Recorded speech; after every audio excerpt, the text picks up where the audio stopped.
पश्चिम बंगाल में विधानसभा चुनाव से पहले सीपीआई-एम ने राजनीतिक जमीन दोबारा पाने के लिए 29 नवंबर से 17 दिसंबर तक 1000 किलोमीटर लंबी बंगला बचाओ यात्रा शुरू करने का ऐलान किया है। यात्रा का उद्देश्य टीएमसी सरकार के कथित भ्रष्टाचार, लूट और प्रशासनिक गिरावट तथा केंद्र सरकार की जन विरोधी नीतियों को उजागर करना है।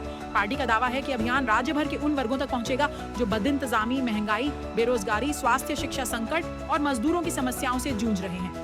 सीपीआई-एम का कहना है कि यात्रा जनता के हक और लोकतंत्र को बहाल करने की पहल है। बिहार चुनाव में 0 सीटें मिलने के बाद जनसुराज प्रमुख प्रशांत किशोर ने हार की पूरी जिम्मेदारी लेते हुए 1 दिन के मौन उपवास का ऐलान किया है। पटना में उन्होंने माना कि जनता का भरोसा नहीं जीत पाए और इसके लिए माफी मांगी। किशोर ने आरोप लगाया कि चुनाव में 10,000 रुपए देकर वोट खरीदे गए और सरकार से मांग की कि जिन महिलाओं को 10,000 दिए गए उन्हें 2 लाख रुपए दिए जाएं। उन्होंने अपनी पुरानी घोषणा दोहराते हुए कहा कि यदि 6 महीने में यह राशि नहीं दी गई तो वह राजनीति छोड़ देंगे। छत्तीसगढ़ आंध्र प्रदेश बॉर्डर पर मंगलवार सुबह सुरक्षा बलों और माओवादियों की मुठभेड़ में 1 करोड़ के इनामी और कुख्यात नक्सली कमांडर मारवी हिडमा, उसकी पत्नी सहित कुल 6 नक्सली मारे गए। हिडमा कई बड़े हमलों का मास्टरमाइंड और सुरक्षा एजेंसियों का शीर्ष लक्ष्य था। मारेदुमिल्ली आंध्र प्रदेश के पास हुई इस कार्रवाई को एंटी नक्सल ऑपरेशन की बड़ी सफलता माना जा रहा है। हिडमा के खात्मे की पुष्टि के बाद केंद्रीय गृह मंत्री अमित शाह ने शीर्ष अधिकारियों के साथ समीक्षा बैठक की। अधिकारियों का कहना है कि यह सफलता समय सीमा से पहले हासिल की गई और जवानों की साहसपूर्ण कार्रवाई का परिणाम है। उच्चतम न्यायालय ने देश में हर 8 मिनट में एक बच्चे के लापता होने संबंधी रिपोर्ट पर गंभीर चिंता जताई और गोद लेने की जटिल प्रक्रिया को आसान बनाने का सुझाव दिया।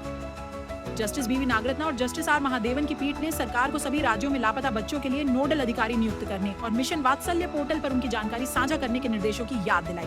कोर्ट ने राज्यों के बीच समन्वय की कमी और अवैध गोद लेने के खतरों पर भी टिप्पणी की। यह कार्रवाई एनजीओ गुड़िया की याचिका पर हुई, जिसमें तस्करी और अपहरण के मामलों को उठाया गया था। आर्टिफिशियल इंटेलिजेंस जहां काम को तेज और आसान बना रहा है, वहीं साइबर सुरक्षा के लिए नया खतरा भी बन गया है। विशेषज्ञों के अनुसार एआई अब साइबर हमलों को अधिक सटीक, तेज और कठिन से पहचान बनाने का हथियार बन चुका है। हाल ही में एआई कंपनी पर हुए साइबर हमले ने चिंताएं बढ़ाई हैं। एआई तकनीक फिशिंग ईमेल को असली जैसा बनाती है, डीप फेक आवाज और चेहरे से वित्तीय धोखाधड़ी होती है। पासवर्ड पैटर्न मिनटों में क्रैक किए जा सकते हैं और एआई समर्थित मैलवेयर अब बॉट हमले सुरक्षा ढांचे को चकनाचूर कर देते हैं। विशेषज्ञ इसे 2 धारी तलवार मानते हैं।